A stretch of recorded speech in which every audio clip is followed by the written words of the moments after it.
হেদায়েতের মালিক যে আল্লাহ। আজকের এই আলোচ্য বিষয় হচ্ছে হেদায়েতের মালিক একমাত্র আল্লাহ। দুনিয়ার কোনো মানুষ নন, কোনো ইমাম সাহেব নন, কোনো নবী রাসূলগণ নন। আমরা গুরুত্বপূর্ণ আলোচনার আগে পবিত্র কোরআনুল কারীমের একটি আয়াত তেলাওয়াত করেছিলাম। আমার সাথে আল্লাহর দেয়া বানানো মুখ দিয়া প্রাণ খুলে একটু পড়ুন, আউযু বিল্লাহি মিনাশ শাইতানির রাজিম, বিসমিল্লাহির রাহমানির রাহিম। মা আতাকুমুর রাসূলু ফাখুযুহু ওয়া মা নাহাকুম আনহু ফান্তাহু। আল্লাহ পাক বলছেন, মা আতাকুমুর রাসূল, রাসূল তোমাদের নিকট যা নিয়ে এসেছেন, ফাখুযুহু, তোমরা সেইটা গ্রহণ করো। কে বলছেন? আল্লাহ বলছেন। ঘুমাচ্ছেন নাকি? ঘুমা যাবে না। আল্লাহ পাক বলছেন, মুহাম্মদ সাল্লাল্লাহু আলাইহি সাল্লাম তোমাদের জন্য যা কিছু এনেছে আমি আল্লাহ তো দিয়েছি তোমাদের জন্য, সুতরাং মুহাম্মদ তোমাদের জন্য যা এনেছে তোমরা তা গ্রহণ করো, মানে এগুলো মেনে নাও। সামিউনা ওয়া তা'না। আর মুমিনদের কাজ হচ্ছে যা শোনে তাই কি সাথে সাথে মেনে নেয়। সুবহানাল্লাহ কবেন না? ওয়া মা নাহাকুম আনহু ফান্তাহু। আর যেইগুলো নিষেধ করেছেন মুহাম্মদ সাল্লাল্লাহু আলাইহি সাল্লাম, যেইগুলো নিষেধ করেছেন সেইগুলো তোমরা ছেড়ে দাও, করো না। প্রিয় মুসল্লিবৃন্দ, দিন যত যাচ্ছে, the wonder of modern science, technology তত উন্নত হচ্ছে, কিন্তু মানুষ তত হেদায়েত শূন্য হচ্ছে। মানুষের নৈতিকতা দিন দিন ভুলণ্ঠিত হচ্ছে, মানবতা ভুলণ্ঠিত হচ্ছে। শুধু সমাজে শুধু মানুষ আর মানুষ নামের কিছু লোক দেখা যায়, আসলে মানুষের অভাব খুবই সমাজে। এ কথা বলতে গিয়া আমার মনে পড়ে গেল অনেক দিন আগের কথা। বিশ্ববিদ্যালয়ে পড়াশোনা করতে গিয়া আমি একজনের জীবনী পড়েছিলাম, ভুলে গেলাম তার নাম, যে পৃথিবীতে এমন কোনো আলেম নাই যে তার নাম শোনে নাই। আল্লামা বদিউজ্জামান হামাদানি, তিনি একজন শ্রেষ্ঠ লেখক, দার্শনিক, সাহিত্যিক, একজন মুফাসসির, মুহাদ্দিস, ফকিহ ছিলেন। তিনি লিখতেছেন, কবি মুতানাব্বি এইটা বর্ণনা করতেছেন, এক লোক দিনের বেলায় হারকিন জ্বালায় কি যেন খুঁজে বেড়াচ্ছে। আচ্ছা বলেন তো, দিনের বেলায় কেউ কি হারকিন জ্বালায়? বলেন একটু। দিনের বেলায় লাইট জ্বালায় এক মানুষকে মানে কি খুঁজে বেড়াচ্ছে? আল্লামা বদিউজ্জামান হামাদানি জিজ্ঞাসা করছে ওই লোককে, যে মানুষ তো রাতের বেলা লাইট দিয়ে খোঁজে, আপনি দিনের বেলা কি খোঁজেন? জবাবে ওই লেখক বলেছিল, সাহিত্যিক বলেছিল, আমি একজন ভালো মানুষ খুঁজতেছি। আমি সেই সময় বুঝতে পারি নাই, এখন বুঝতে পারছি সেই কথাটা। সমাজে একজন ভালো মানুষের খুবই অভাব। প্রিয় মুসল্লিবৃন্দ, হেদায়েতের মালিক হচ্ছেন একমাত্র আল্লাহ। তার জ্বলন্ত প্রমাণ রাসূল করিম সাল্লাল্লাহু আলাইহি সাল্লামের দুইজন চাচা, একজনের নাম আবু তালিব, নাম শুনেছেন? আপন চাচা ছিল, নবীকে সারাটা জীবন ভালোবেসেছে।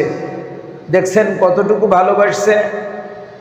আল্লাহর নবী ছিল ভাতিজা, আর তার নিজের সন্তানের নাম ছিল হযরত আলী রাদিয়াল্লাহু তাআলা।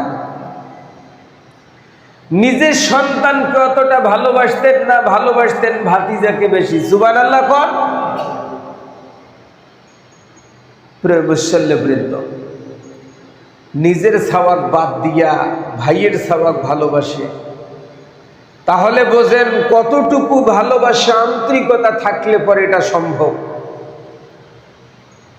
নিজের সন্তান যদি দেখতে কালো হয় তারপরে ওটাই সম্পদ, অন্যের সন্তান যতই চন্দন হোক এটার দ্বারা কাজ হয় না। কিন্তু আবু তালিব আল্লাহ রাসূলকে এতটাই ভালোবাসতেন, নিজের কলিজার টুকরা সন্তানকে অতটা ভালোবাসতেন না। সুবহানাল্লাহ কোন। নবীকে এতটাই ভালোবাসতেন যে আল্লাহর নবীর এমন কোন জায়গা নাই যে আবু তালিব সুমা খায় নাই। সুবহানাল্লাহ কবেন না? এত ভালোবাসতো নবীকে। আর শরীরের এমন কোন জায়গা নাই যেখানে আল্লাহর নবীকে স্পর্শ করে নাই। এটা জাতা কথা।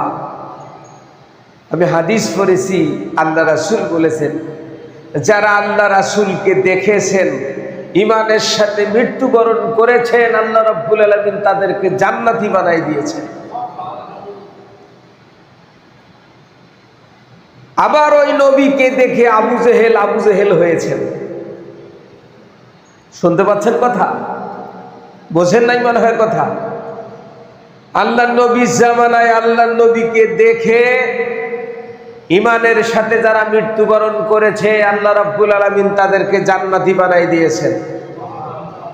আবার ওই রাসূলের সাথে থেকে আল্লাহ রাব্বুল আলামিন তাদেরকে জাহান্নামী বানাই দিয়েছেন। নাউজুবিল্লাহ কোন। নবী চলে গেছে, সাহাবায়ে কেরাম চলে গেছে, কিন্তু নবীগণের উত্তরসূরিরা আছে, কিয়ামত পর্যন্ত থাকবে। তার মানে হক্কানি আলেমরা।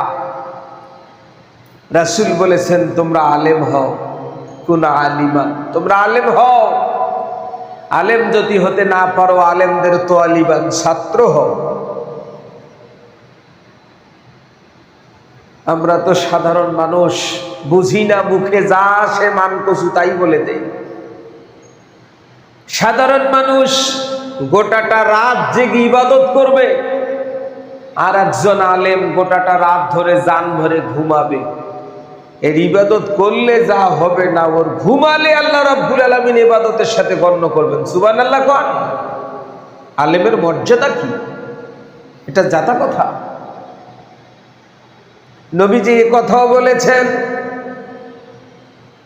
সওয়াব পাবে এই আশা করে যদি কোনো ব্যক্তি হক্কানি আলেমের মুখের দিকে তাকায় আর মুসাফাহা করে, আল্লাহ রাব্বুল আলামিন একজন হক্কানি আলেমের সাথে হাত লাগানোর কারণে বান্দার জীবনের সমস্ত সগীরা গুনাহগুলি মাফ করে দেয়। চিন্তা করছেন?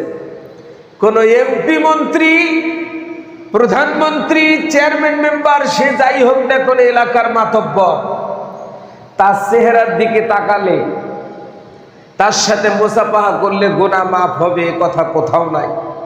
কিন্তু একজন আলেমের চেহারার দিকে তাকালেই আল্লাহ রাব্বুল আলামিন বান্দার জীবনের ছোট ছোট গুনাহগুলিকে মাফ করে দেন। একটু জোরে সুবহানাল্লাহ বলেন। প্রিয় মুসল্লিবৃন্দ,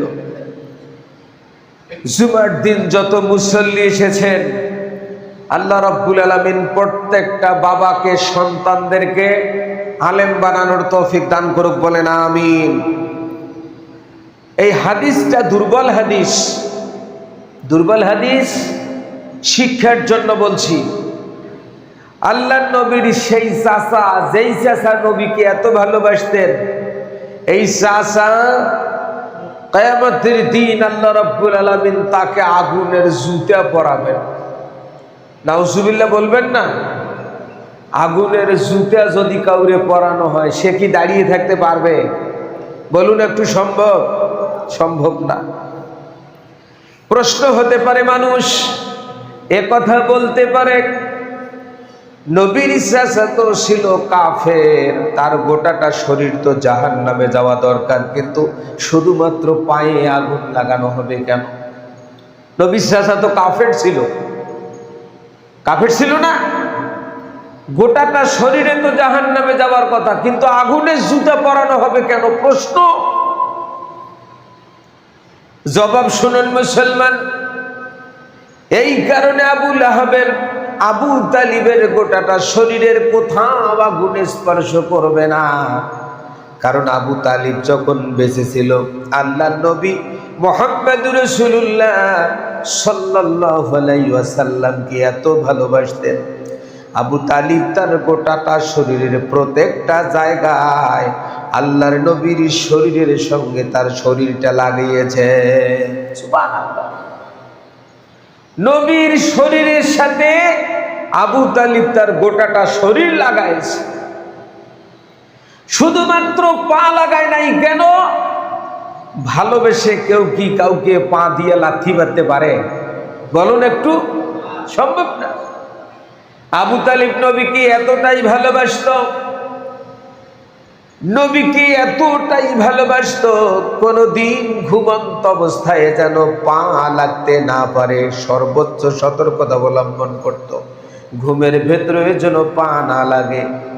আবু তালিব যদি জানতো মুহাম্মাদের শরীরে আমার শরীরে স্পর্শ হওয়ার কারণে আল্লাহ রাব্বুল আলামিন জাহান্নামের আগুন মাফ করে দেবেন, তাহলে আবু তালিবের পা পর্যন্ত আল্লাহর নবীকে লাগাইতো। সুবহানাল্লাহ। আবু তালিব যদি এই কথা জানতো তাহলে তার পা দিয়েও স্পর্শ করত, কিন্তু সে জানতো না। তার ইন্তেকালের পরে আল্লাহ রাসূল এই কথা বললেন যে আমার চাচা আমাকে এতটাই ভালোবাসতো, শুধুমাত্র পা গুলো স্পর্শ না করার কারণে আল্লাহ রাব্বুল আলামিন কিয়ামতের দিন আমার চাচাকে জাহান্নামের আগুনের তৈরি জুতা পরাবেন। নাউজুবিল্লাহ। কর প্রিয় মুসল্লিবৃন্দ, একদিন সেই আবু তালিবকে মক্কার কিছু যুবক এসে বলল, চাচা আপনার ভাতিজাকে নিষেধ করে দেন, সে যেন ইসলাম প্রচার না করে। সে কি চায়? বিল্ডিং চায়, অনেকগুলো সম্পদ চায়, মেয়ে চায়, যা চায় তাই দেব, তবে একটা কাজ বাদ দিতে হবে, শর্ত একটাই, কোরআনের কথা বলা বন্ধ করে দিতে হবে। নাউজুবিল্লাহ করবেন না? চাচা এসে ভাতিজাকে বলছেন, মোহাম্মদ ভাতিজা শোনো, কি যে বেটা তোমার জন্য অফার আসছে, তুমি কি চাও বলো, মক্কার সবচেয়ে বড় বিল্ডিংটা তোমার নামে লিখে দেওয়া হবে, মক্কায় যতগুলো খেজুর বাগান আছে সবচেয়ে বড় বড় বাগানগুলো তোমাকে দেয়া হবে, এই মুহূর্তে মক্কার সবচেয়ে সুন্দরী সুন্দরী মেয়েরা তোমাকে দেওয়া হবে, তুমি কালেমা বাদ দাও বেটা, কোরআনের কথা বলা বন্ধ করে দাও। নবীজি বললেন, চাচা এইগুলো তো সহজ কাজ, বিল্ডিং বানানো সহজ, মেয়ে দেওয়া সহজ, সম্পদের মালিক বানানো সম্ভব সহজ, কিন্তু যদি আকাশের চাঁদটা যদি ওরা আমাকে পারে দেওয়া অসম্ভব, এটাও পারবে না। তারপরেও যেমন অসম্ভব, তার চেয়েও বেশি অসম্ভব আমি একবারের জন্য যেই কালিমা পড়েছি, বিশ্বাস করুন চাচা এই কালিমা আর আমি বাদ দেব না। নবীজি কথা বলার পরে চাচার সামনে সেই দিন বলে দিলেন, চাচা আপনিও শুনে নেন, আমি পড়েছিলাম মধুর কালিমা লা ইলাহা ইল্লাল্লাহু মুহাম্মাদুর রাসূলুল্লাহ। পড়ুন একটু আমার সাথে, লা ইলাহা ইল্লাল্লাহু মুহাম্মাদুর রাসূলুল্লাহ। মুহাম্মদ সাল্লাল্লাহু আলাইহি ওয়াসাল্লাম স্পষ্ট করে বলে দিলেন, চাচা আমার দ্বারা কালিমা ছেড়ে দেওয়া সম্ভব না। চাচাও ঘোষণা দিলেন, ভাতিজা যেহেতু তুমি এই কালিমা বাদ দিবা না, আমি চাচা হয়ে তোমাকে বললাম, ভাতিজা মুহাম্মদ আমিও তোমার ধর্ম গ্রহণ করব না, তবে শুনো, ধর্ম প্রচার করতে গিয়া আমি যতদিন পর্যন্ত বেঁচে থাকব, কেউ যদি তোমাকে বাধা দেয় আমি আবু তালিব সেখানে রক্ত দিব। সুবহানাল্লাহ। যাতা কথা, আমি ঈমান আনবো না, কিন্তু তোমাকে এই কালিমা প্রচার করতে গিয়া যদি বাধার সম্মুখীন হও আমি তোমার চাচা আবু তালিব ডাকবো। সুবহানাল্লাহ কোন। বিশাল পাওয়ার, আর কোনো দরকার আছে? সম্মানিত মুসল্লিবৃন্দ, নবীজিকে এতটাই ভালোবাসতো আবু তালিব। আবু তালিবের ইন্তেকালের সময় হয়ে গেল। আল্লাহর নবী বাড়ি থেকে অনেক দূরে আছেন, এক জিহাদের ময়দান যাবেন, অথবা জিহাদের ময়দান শেষ করে আল্লাহর নবী বাড়ির দিকে আসতেছেন। কে যেন সংবাদ দিল, মুহাম্মদ তোমার চাচা বিছানায় পড়ে গেছে, তোমার এক নজর দেখতে চায়। সমাজে কিছু মানুষ আছে বিছানায় পড়ে গেলে অনেক মানুষকে দেখতে চায়, এমন লোক আছে না নাই? কথা কন না। আমি প্রথমে বলেছিলাম মানুষ বড় কত নিষ্ঠুর। কেউ বিছানায় পড়লে তারে কেউ দেখতে যায় না, অথচ সে মানুষটা তার কাছে কোনো কিছু খাইতে চায় না। একটা বার তার মুখটা দেখবে, এই জন্য বারবার তার নাম বলে। শুনতেছেন কথা? নবীজি বলেছেন কোন মানুষ যদি বিছানায় পড়ে যায় আর যদি কোনো মানুষ তারে দেখতে যায়, কিয়ামতের দিন আল্লাহ রাব্বুল আলামিন ওই বান্দাকে বলবে, বান্দারে আমার অমুক বান্দা বিছানায় পড়েছিল, তুমি তারে দেখতে যাও নাই, যদি যাইতা সেখানে মানুষটা পাইতা না, আমি আল্লাহ রাব্বুল আলামিন আমাকে তুমি নিজেই পাইতা। সুবহানাল্লাহ। সেই মানুষ কত নিষ্ঠুর, কেউ বিছানায় পড়লে তারে দেখতে যায় না। মানবতা আজ ভুলণ্ঠিত, মানুষ শুধু দেখতে আকারে মানুষ, আসলে মানুষত্ব নাই আমাদের ভিতরে। প্রিয় মুসল্লিবৃন্দ, নবী সংবাদ শোনার সাথে সাথে চলে আসলেন চাচার কাছে। চাচা এসে দেখতেছেন বিছানায় পড়ে গেছে, চাচা দুনিয়া থেকে চলে যাবে। আল্লাহর নবী চিন্তা করলেন, হায় রে, সারা জীবনটা যেই মানুষটা আমাকে জীবন দিয়া ভালোবাসলো, এই মানুষটা দুনিয়া থেকে চলে যাচ্ছে। আমি মুহাম্মদ ভাতিজা হয়ে, নবী হয়ে যদি আমার চাচাকে জান্নাতে নিয়ে যেতে না পারি, এর চেয়ে চরম ব্যর্থতার কিছুই হতে পারে না। নবীজি বললেন, চাচা জীবনে যা করেছেন করেছেন, এই ইন্তেকালের সময় শেষ মুহূর্তে আপনি যদি বলেন লা ইলাহা ইল্লাল্লাহ, এতটুকু শুধু বলবেন, মুহাম্মদ রাসূলুল্লাহ বলার দরকার নাই।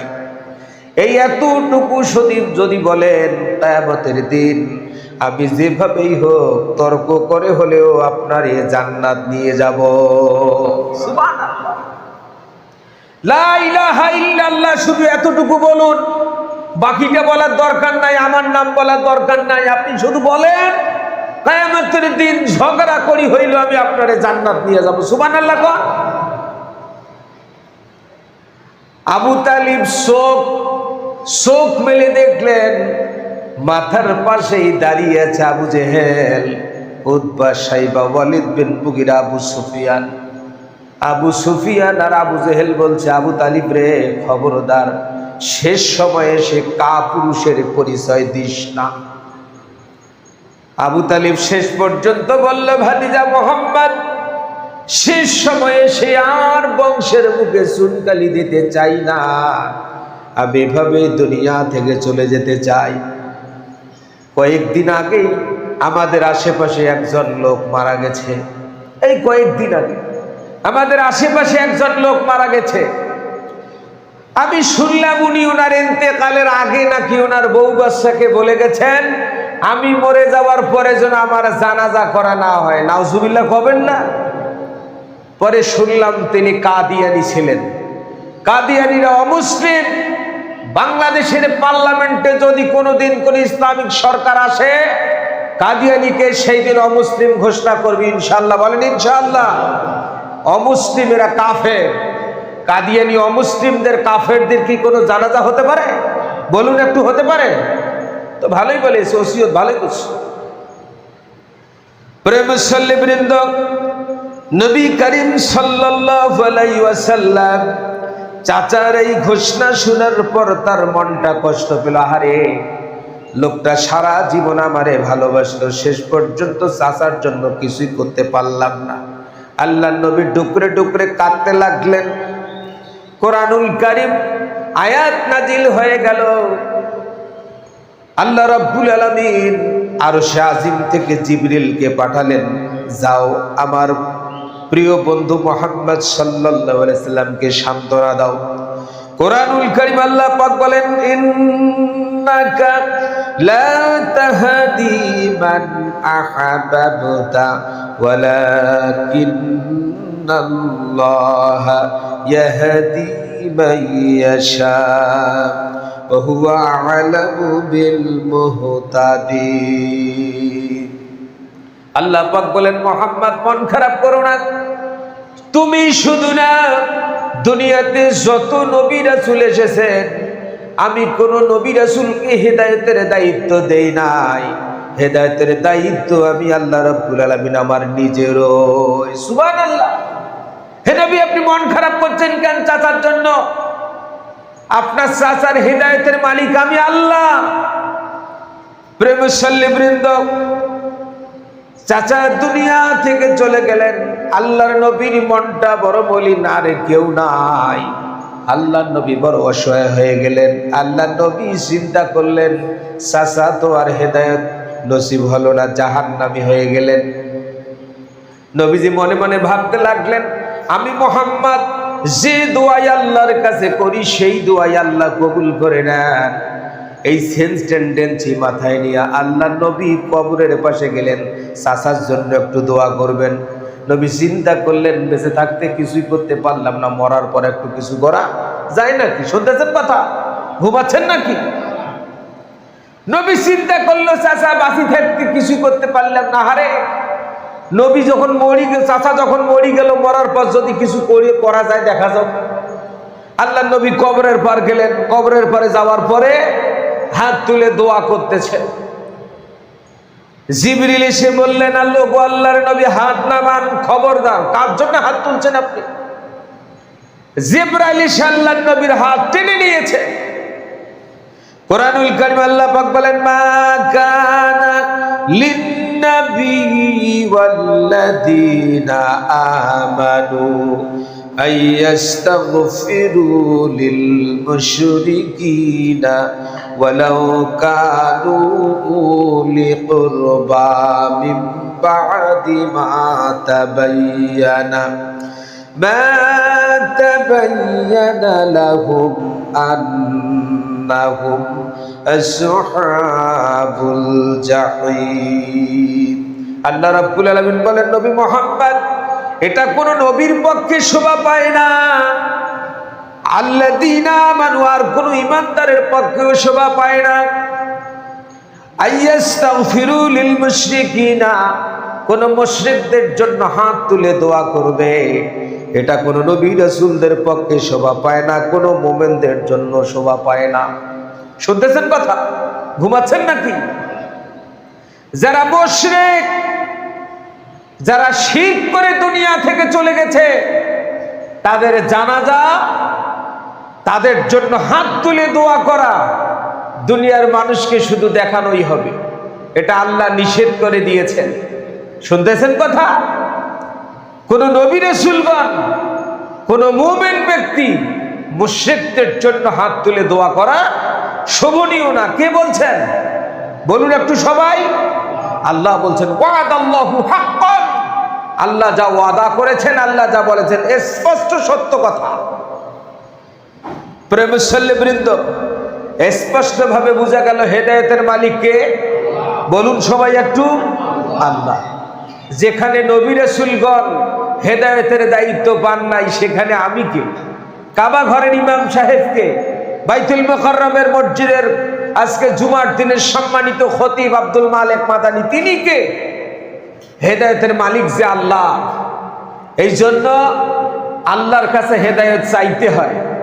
মান জাদ্দা ওয়াজাদা, লাইসাল ইনসানা ইল্লা মা সাআ। প্রিয় মুসল্লিবৃন্দ, যতক্ষণ পর্যন্ত কোনো মানুষ নিজের কর্মের পরিবর্তন করবেন না, হেদায়েত চাবে না, ততক্ষণ পর্যন্ত আল্লাহরও ঠেকা পড়ে নাই তোর বাড়ি যায় তোকে হেদায়েত করে দিয়ে আসে। শুনতেছেন কথা?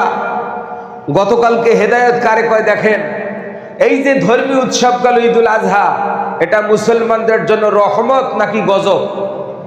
বলুন একটু মুখ দিয়া। রহমত। এই রহমত কি ঢোল ঢাকে হয় নাকি আল্লাহ বিল্লাহ করি হয়? আশেপাশে কোথাও মনে হয় গান বাজনা হচ্ছিল, শুনতে পেয়েছিলেন আপনারা? বলে কি জিবরাইল? মুসলমানের ধর্মীয় দিন একটা গতকালকে গুরুত্বপূর্ণ দিন গেছে, আর যারা ঢোল বাজনা বাজাইলো, একটু বলুন তো এরা কি মুসলমানের কাতারত পড়ে? বলুন একটু পড়ে? যারা নেট চালান দেখেছেন, গতকালকে আমাদের আশপাশে এক জায়গায় মারামারি হয়েছে, একটা পার্কের ভিতরে। পঞ্চগড়ে চা বাগানে মারামারি হয়েছে, জম্মের পিটান পিটাইছে, চ্যাংড়ায় চ্যাংড়া গুলা পিটাইছে। আমি তো মারগুলো দেখি খুশি হইলাম একটু, এনকে ভবের পিটান পিটাইলে আর ওই সব জায়গায় কেউ যাইতো না। একটা ঈদের দিন, মুসলমানের একজন মুমিনের সন্তান তো আনন্দ করবে, কোরবানির মাংস কাটতেই সে তো ব্যস্ত। আর যারা কুরবানি আল্লাহ যাদেরকে দেওয়ার সামর্থ্য দেয়নি তারা তো বাড়িতেই থাকবে। মা বাবা ছাড়া দুনিয়ার কোন ব্যক্তি আছে যার সাথে আপনার আনন্দ বেশি হওয়ার কথা? শুনে রাখুন মুসলমান, পৃথিবীতে যদি আনন্দ করতেই হয়, সবচেয়ে ভালোবাসার মানুষ হলো জন্মদাতা আমার বাবা। মা বাবা ছাড়া পৃথিবীতে কোনো মানুষের সাথে আপনার একান্ত আপনজন হতে পারে না, এটা মাথায় রাখতে হবে। আল্লাহ রাব্বুল আলামিন প্রত্যেকটা মুসল্লিকে, আমার প্রিয় এলাকার সমস্ত মানুষকে হেদায়েত নসিব করুক, বলেন আমিন। আরো জোরে বলুন আমিন। শুরু থেকে যা বলেছি আল্লাহ পাক আপনাদের সবাইকে আমাকে আমল করার তৌফিক দান করুক, বলে আমিন। আমা তাওফিক ইল্লা বিল্লাহ। আসসালামু আলাইকুম ওয়া রাহমাতুল্লাহ।